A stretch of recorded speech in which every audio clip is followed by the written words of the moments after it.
Good afternoon, everyone. This is Larry Phillips, and I did a broadcast this morning on Facebook Live and Sermon Audio regarding cognitive dissonance, and I'm just going to actually play that for you on YouTube since a lot of YouTube subscribers do not have access to Facebook, and some of them aren't familiar with Sermon Audio. So, what I'm going to do is I'm going to go to Sermon Audio and I'm going to just play that for you. Actually, maybe I can play it off of my recording of my MP3 file into YouTube. I'll see if I have access to that and if I can find it real quick. And I want to just play that for you, that broadcast this morning. Um, Hopefully, I can find it here. So far, I'm not having any success in getting that up. Let's see.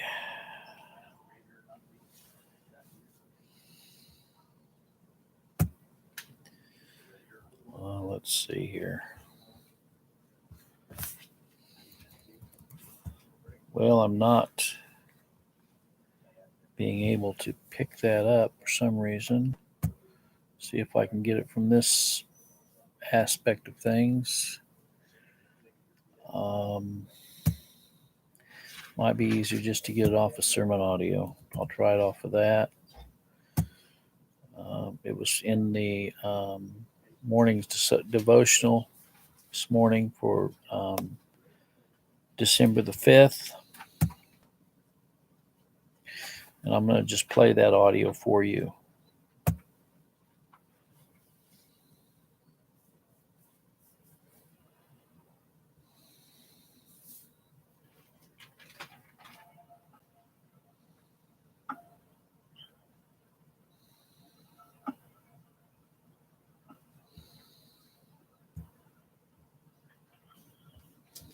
Good morning, everyone.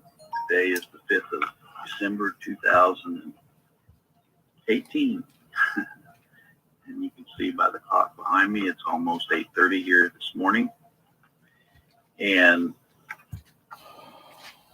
I have shared some of what I'm going to share this morning with you all before on Sermon Audio. And I think I've shared it on Facebook as well as YouTube before. But I want to, I have a history of being redundant. Redundancy is my tendency.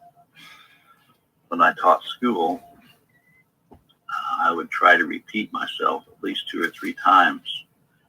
You've heard the saying, repetition is the mother of all learning. So, but this month, 27th of this month, I'll be 65 years old. Can you hand me that book over there? Phillips versus the State of Missouri book. You know, a lot has happened in the last 25 years that sort of boggles my mind. It doesn't take a lot to boggle this little mind of mine, this little pea brain of mine.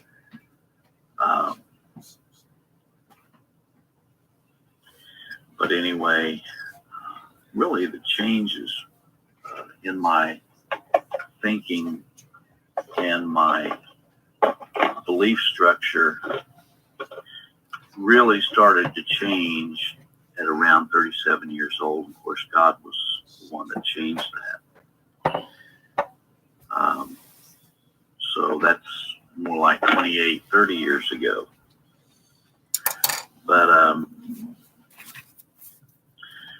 when I was a social worker of the state of Missouri, in charge of licensing and regulation of foster homes, over 80 foster homes.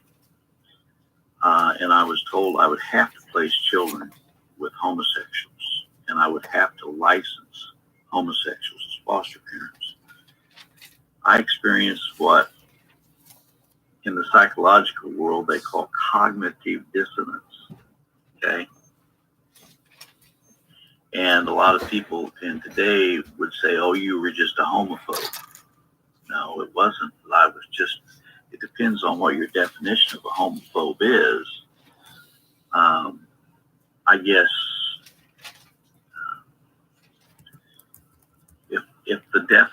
if your definition of a homophobe is I feel uncomfortable, okay, with those who practice perversion and the homosexual lifestyle, well then I'm a homophobe. Okay, I have no problem with being called a homophobe if that's your definition of it. Good morning, Moses Tim. So anyway, I was given an ultimatum, and in fact, I was told I wasn't given any other options. When I was told I had to place children with homosexuals and I had to license homosexuals as foster parents, I wasn't given any other options. It wasn't like we can assign you to a different position in the department. If this goes against your religious beliefs, we'll make sure that we accommodate your religious beliefs. No, that was not an option. It was you will do it, and if you don't do it, you will be considered as being insubordinate. Well, I explained to the powers that be that I couldn't do it because it went against my conscience. I was not going to have my conscience bound. And so it resulted in my termination. Well, I didn't have full understanding at the time, and I still don't today have a full understanding of the sovereignty of God. But I'm going to read a little bit excerpt. I wrote a little book about the experience, Phillips versus the state of Missouri. We filed a federal lawsuit against the state of Missouri and won in federal court for religious discrimination. And there are times when we have to stand up for what we believe.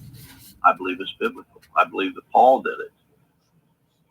When Paul asked him, is it proper for you to beat a Roman citizen? Okay. I'm just going to read a little bit of this. My thoughts and beliefs after 20 years, chapter 18. Much has happened in my family and my life for the past 20 years. The United States has continued to go down a spiral of moral depravity. The homosexual agenda, which was once considered perversion, is now an accepted, reinforced, and much practiced lifestyle.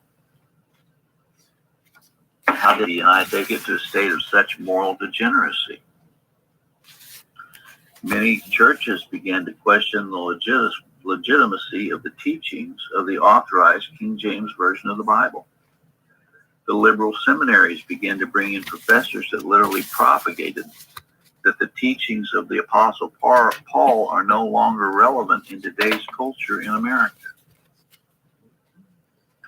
Paul's teachings regarding the headship of men in the home and in the church were for when and where he was ministering, but not to us in America. The teachings really stem from Judaism and two of their principal documents, the Babylonian Talmud and the Kabbalah. These documents attack the Holy Bible and the teachings of Jesus Christ and the New Testament church at every turn. Good morning, Benjamin Gershon. They attack the aspect of moral absolutes and the traditional family, and put the adherent of these documents into a doctrine of humanistic relativism. Good morning, Rashid Rasheen. Welcome aboard. The same philosophy of moral relativism is now being taught in elementary, secondary, and university level schools throughout the United States of America. The concept that an individual is the master of their own fate as well as over their own gender and sexual preferences is contradictory to the plain teaching of the authorized King James Version of the Bible. Before the prevalence of these teachings, there was even a greater false teaching being taught in the seminaries and in the pulpits of the United States called Arminianism. This teaching in a nutshell denies the sovereignty of God in providence and salvation, and replaces it with a man-centered false gospel perpetrating the free will of man, which does not exist. It is not biblical. I was raised in an Armenian church and attended an Armenian private elementary school and high school. I was mind controlled for years by these false teachers who taught the false doctrines of Pelagius, John Wesley, Charles Finney, and Billy Graham. The church schools that I brought up in denied all of the following: election and predestination, that man was born in original sin of Adam, that the atonement is effectual only for whom Christ died, and the elect cannot ultimately resist Christ. They denied that. And that all of God's elect will persevere. They denied that. Good morning, Lonnie Gotzi. So conversely, what I was taught was that man determines his own salvation by letting Jesus into his or her heart, that this salvation is available to all who will accept it, that even those who once believed the gospel can at any time finally reject it and fall from grace, hence denying eternal or everlasting life promised to God, select Christ himself. In the last chapter of my first book, Phillips versus the State of Missouri, I boldly proclaimed the sovereignty of God in providence and salvation.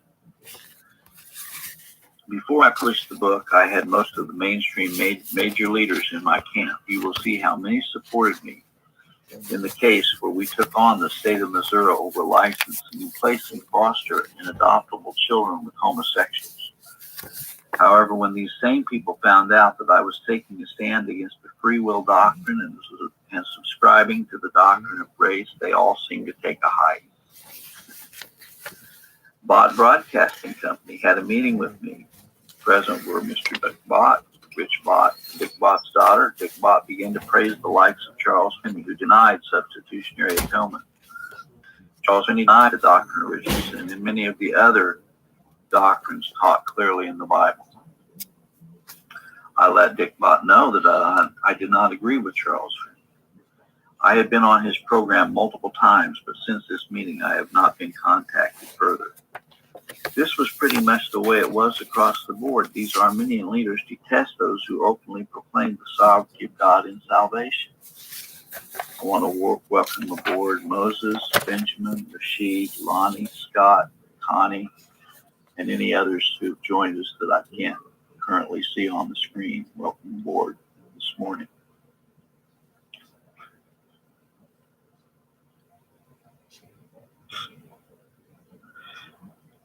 My own mother's church had invited me to come and speak and stated that they would make my book available in their camp meeting later that same year. But when they found out that I proclaimed the doctrine of grace in the book, they called my mother and told her that they could not allow my book to be placed with other books in the entry to the auditorium of the camp meeting.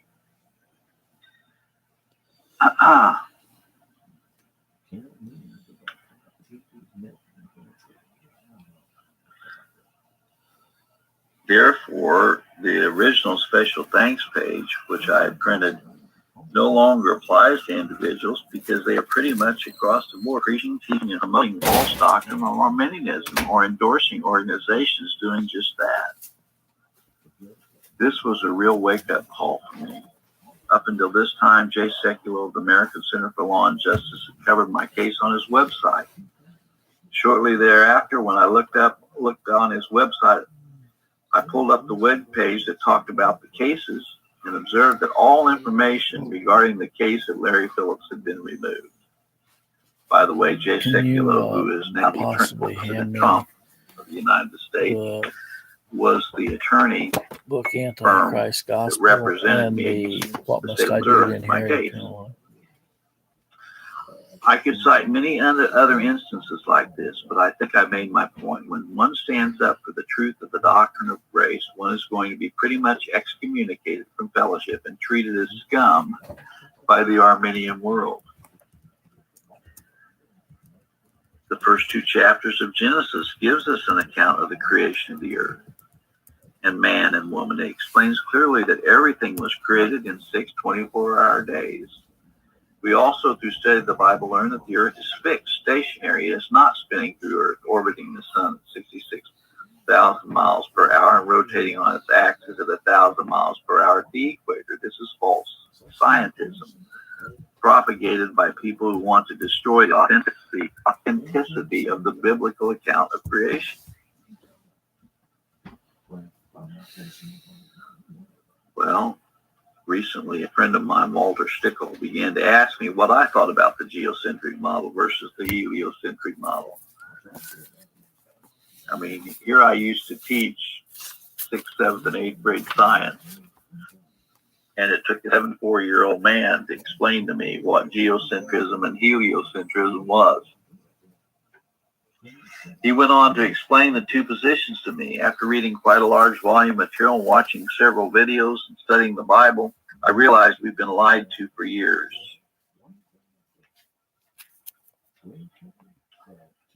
Well, when I was about 12 years old, my dad told me in front of the rest of the family that all of the Jews were not God's chosen people, for if they were, they would not have rejected Jesus as their Savior, their Messiah.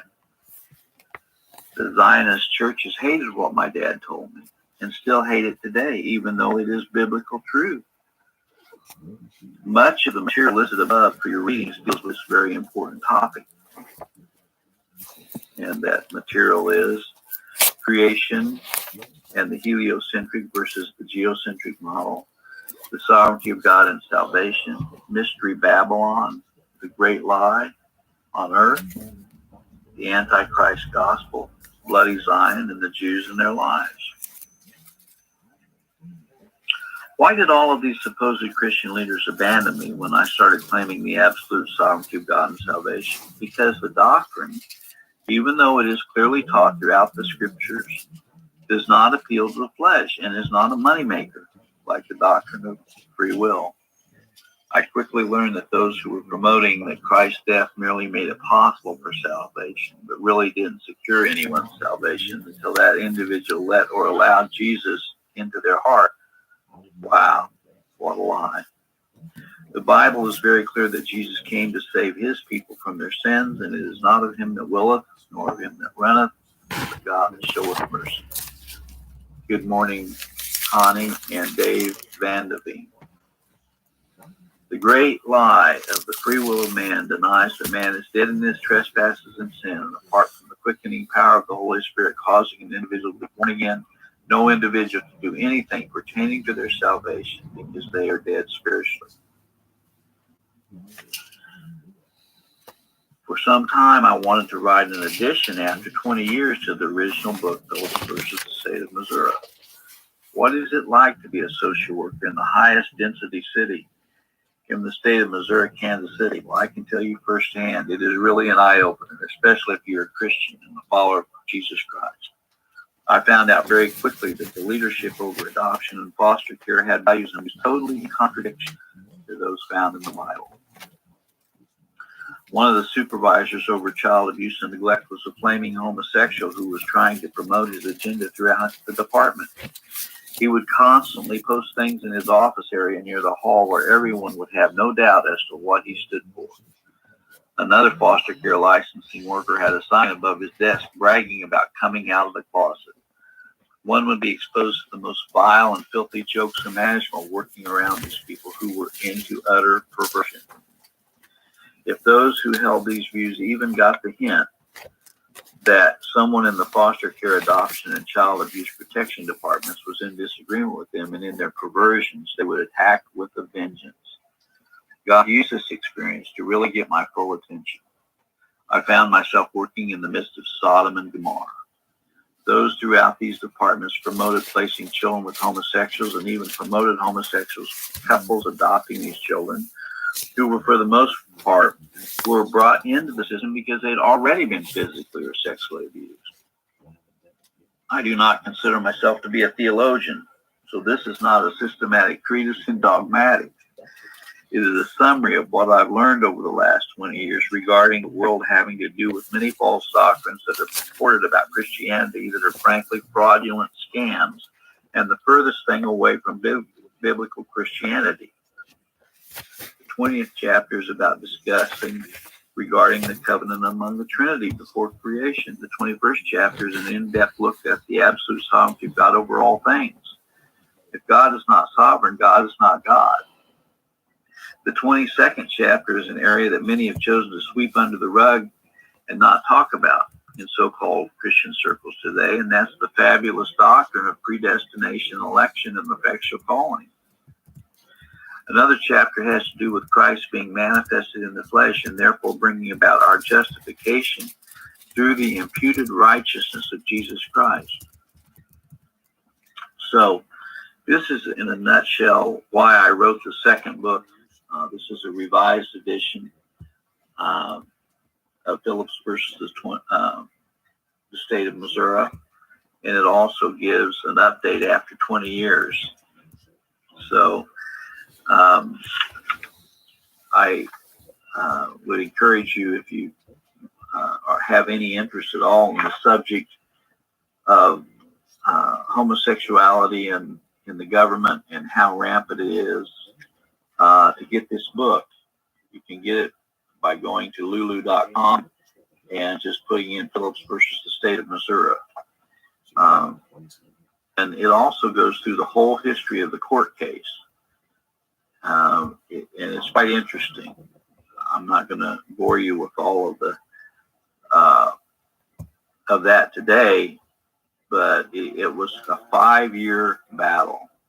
We had to go to the Court of Appeals,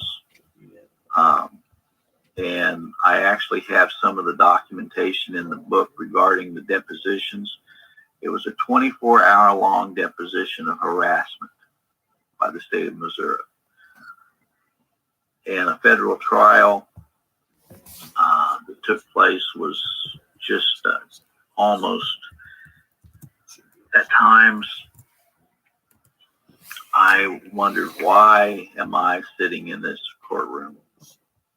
Why am I here? But I realized that God was sovereign over the whole matter. And I guess most gratifying for me was to hear one of the most liberal Clinton-appointed judges dress down the state administered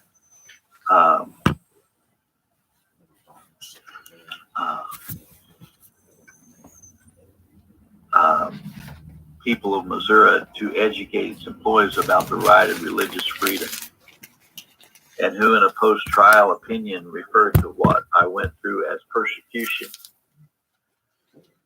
And we have in a very short time gone from a society in which government saw its role as promoting what we call Christian moral standards through a period now when the government is so interested in endorsing perversion. So anyway, that's kind of my thoughts this morning. I actually thought we had lost the case against the state of Missouri. The night before, I called my wife and told her that they were celebrating in the other room. And my wife reminded me that God could change everything around, and he did that night, and tells the story of what happened. And it was quite an amazing feat that happened.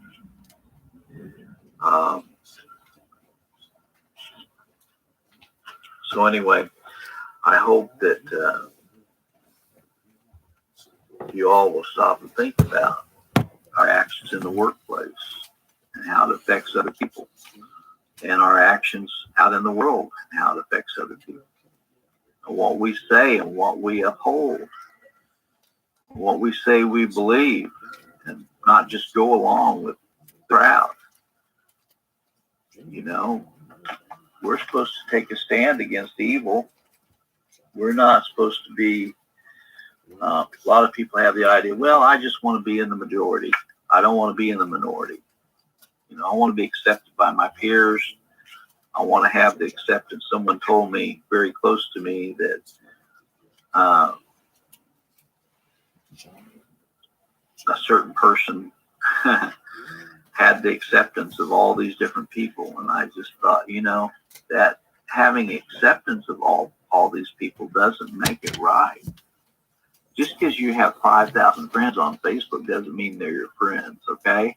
I have 5,000 friends on Facebook, and I may have, maybe 10 or 15 people that I would actually consider my friends out of that 5,000 people that say they're my friends.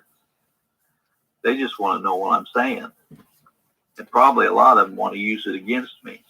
Okay? So things are not always as they appear. Okay?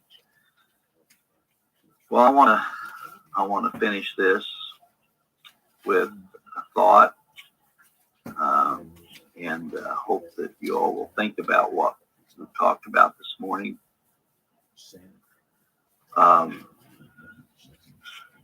Because we are living in evil days. That's what I've entitled this, Evil Days. We are living in very evil days, as we are told that it was going to happen too. Christ told us in the 24th chapter of Matthew. Vulgar movies, pornography, and YouTube.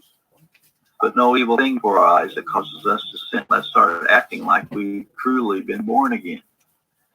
Lord, give me a head for all this sin. Lord, cause me to turn my eyes and look on thee, the one who bled and died and paid the price for me. Help me not to return to the beggarly elements of this world, but may your Holy Spirit guide me by your word. Well, that's the broadcast from this morning. I'm glad to see that Carl Roberts and Matt both joined us. Matt Mosteller and Carl Roberts. God bless both of you. I know that you are, both of you, not on Facebook, but you both are on YouTube. And you're both the reason why I did this broadcast today. And I hope that you will share the link with other friends. We have 100 subscribers on YouTube. And one time I had a lot more than that until people found out what I believed, and then they started unsubscribing. Okay. That's what often happens. I've had literally hundreds of people unsubscribe or unfriend me from Facebook, which is fine. And then other people want to be my friend, and then I bring them in, and then they're my friend for 2 or 3 weeks, and then they unfriend me. So it's like a vicious cycle. But one good thing about it is God never leaves or divorces his elect bride. He's chosen us in him from the foundation of the world, and he has predestinated us unto adoption, and he never unadopts us. So anyway, you all have a wonderful day today, and Rosette gives Babs Roberts her regards. She's sitting here with me right there. She's waving at you. So anyway, you all have a blessed day, and we'll talk with you soon. Goodbye for now.